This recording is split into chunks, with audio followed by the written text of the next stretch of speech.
पुणे के Swargate depot में 26 वर्षीय महिला के साथ बस के अंदर हुए दुष्कर्म मामले ने हड़कंप मचा दिया है। इस घटना को लेकर समाज में आक्रोश है और अब इस पर विजय वडेट्टीवार ने प्रतिक्रिया दी है। पुण्याच्या स्वारगेट बस डिपो मध्ये झालेली घटना ही पूर्णतः मला वाटतं की याची जबाबदारीच मुळात त्या विभागाने आणि सरकारने स्वीकारली पाहिजे। कारण जबाबदारी म्हणजे एकूणच जी घटना घडली त्यावेळेस तिथे असलेली यंत्रणा काय करत होती, ज्या पद्धतीने तिथे चौकशी केल्यानंतर तिकडे जे काही साहित्य मिळालं म्हणजे 4 बस हे केवळ शोषण करायसाठी तिकडे महिलांच्या शोषणासाठी या बसेसचा वापर होत होता का असा प्रश्न मोठा निर्माण होतो। 20-20 सिक्युरिटी गार्ड असताना तिथे एका मुलीवर बलात्कार होतो आणि शासन मात्र आम्ही कारवाई करू म्हणून केवळ ते थापा मारत असतो। खरं तर राज्यामध्ये गृह खात्याचे आता रोजच इब्रत चाललेली आहे, वेशीवर टांगल्यासारखी परिस्थिती आहे। या सगळ्या घटना महाराष्ट्रामध्ये कायदा सुव्यवस्था नसल्यासारखी परिस्थिती झाली आहे। आम्ही मनामध्ये शक्ती कायद्याच्या संदर्भामध्ये मसुदा तयार केला होता।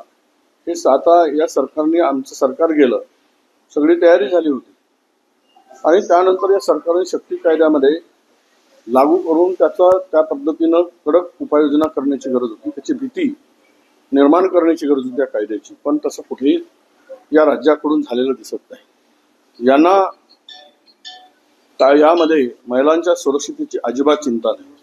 सत्तेमध्ये मशगूल झालेले सरकार आहे, सत्ता आणि संपत्ती यामध्येच या सरकारचं आता पूर्णतः लक्ष आहे। त्यामुळे ही स्वारगेटच्या घटनेचा आम्ही विधानसभेमध्ये आवाज उचलूच आणि सर्व दोषीवर कारवाई होईल ती होईल, पण अशा घटना वारंवार राज्यामध्ये घडत आहेत। यासाठी सरकार काही गंभीर आहे की नाही हा खरा प्रश्न येतो। सरकार गंभीरतेने या सगळ्या घटनांकडे बघतं की नाही, केवळ झालं की आम्ही काहीतरी करू, आम्ही अटक करू, कारवाई करू, नाही तर कोणतंही सरकार असेल तर करेल।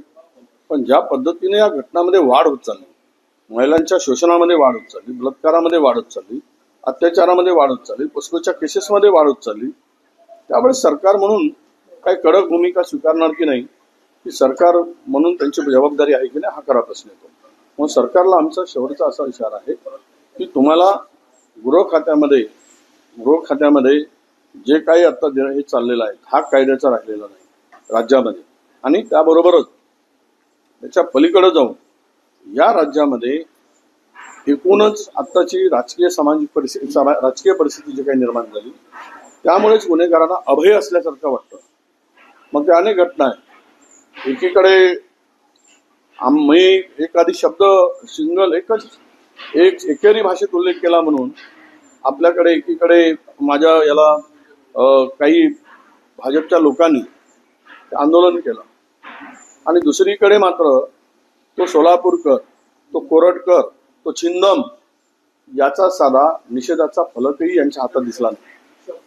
म्हणजेच याचा अर्थ असा आहे छत्रपती शिवरायांची बदनामी करणाऱ्यांना अभय द्यायचं, कारण तो आपल्या कुळातील आहे म्हणून, आपल्या पक्षाचा आहे म्हणून, आपल्या RSSचा आहे म्हणून जर अशा पद्धतीनं महाराजांची बदनामी करण्याला अभय द्यायचं, त्यांच्या तोंडातून त्यांची तोंड का शिवली गेली, का निषेध केला गेला नाही, आणि काही उपडसूम माझ्यावर हे करून मी काही वाईट बोललेलो नव्हतो, मला त्यावर अजून बोलायचं नाही, माझं वाक्य स्पष्ट आहे त्याच्यामध्ये, आणि त्यामध्ये मात्र हे रस्त्यावर उतरतात। किती बेईमान विचारांची ही माणसं आहेत आणि यांच्यामध्ये पुण्यामध्ये किती बेईमानी भरलेली आहे।